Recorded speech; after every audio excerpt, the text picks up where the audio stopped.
In English, the same word can function as different parts of speech depending on how it is used in a sentence.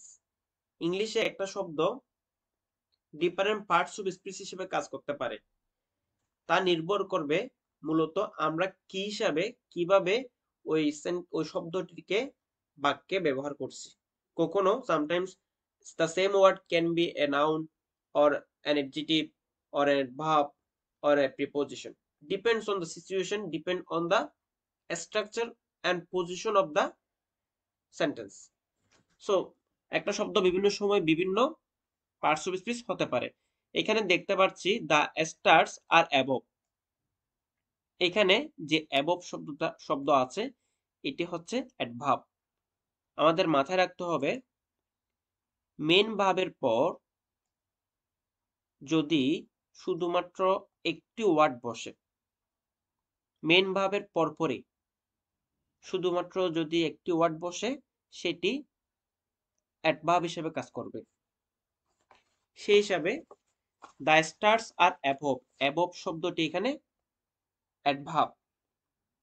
আমরা যদি আরো উদাহরণ দিই same ভাবে, the heavens are above, the heavens are above, তাহলে এখানেও above শব্দটি হবে অ্যাডভার্ব, কারণ মেইন ভার্বের পর শুধুমাত্র একটি ওয়ার্ড, এটা আমরা মাথায় রাখবো।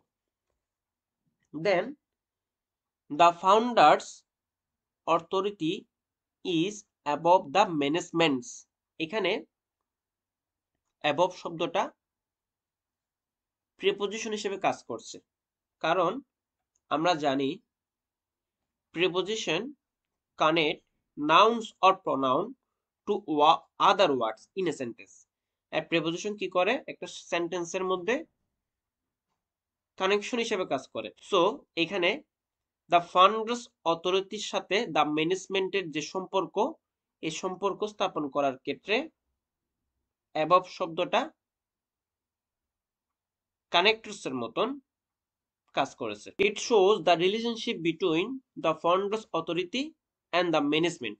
যখন কোথাও রিলেশনশিপ হিসাবে ব্যবহার করা হবে তখন এখানে প্রিপোজিশন ব্যবহার করা হয়। সো অ্যাবভ শব্দটা এখানে preposition.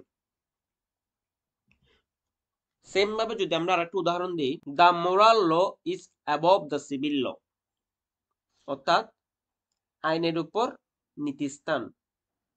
The moral law is above the civil law, so এখানে অ্যাবভটা হচ্ছে প্রিপোজিশন।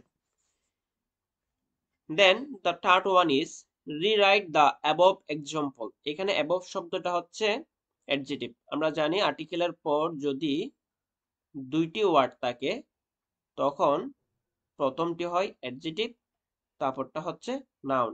সো এখানে এক্সাম্পলটাকে মডিফাই করা হচ্ছে অ্যাবভ মাধ্যমে। সো অ্যাবভটা এখানে অ্যাডজেটিভ হিসেবে কাজ করছে।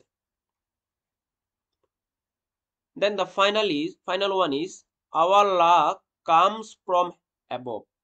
এখানে প্রিপোজিশনের পর একটি ওয়ার্ড, প্রিপোজিশনের পর যদি একটি ওয়ার্ড হয় তখন সেটি নাউন হিসেবে কাজ করে। আমাদের মাথায় রাখতে হবে preposition, article, possessive pronoun, determiner, এই শব্দগুলোর পর যদি একটি ওয়ার্ড বসে সে ওয়ার্ডটি হবে নাউন। যদি দুইটি ওয়ার্ড বসে তাহলে আগেরটি হবে অ্যাডজেটিভ, পরেরটি হবে নাউন। সো যদি আরেকটি উদাহরণ দিই, our blessings come from above, তাহলে বলতে হবে our blessings come from above. এখানে অ্যাবভ শব্দটা কোন ধরনের পার্টস অফ স্পিচ আপনারা আমাদের কমেন্ট করে জানাবেন। ধন্যবাদ।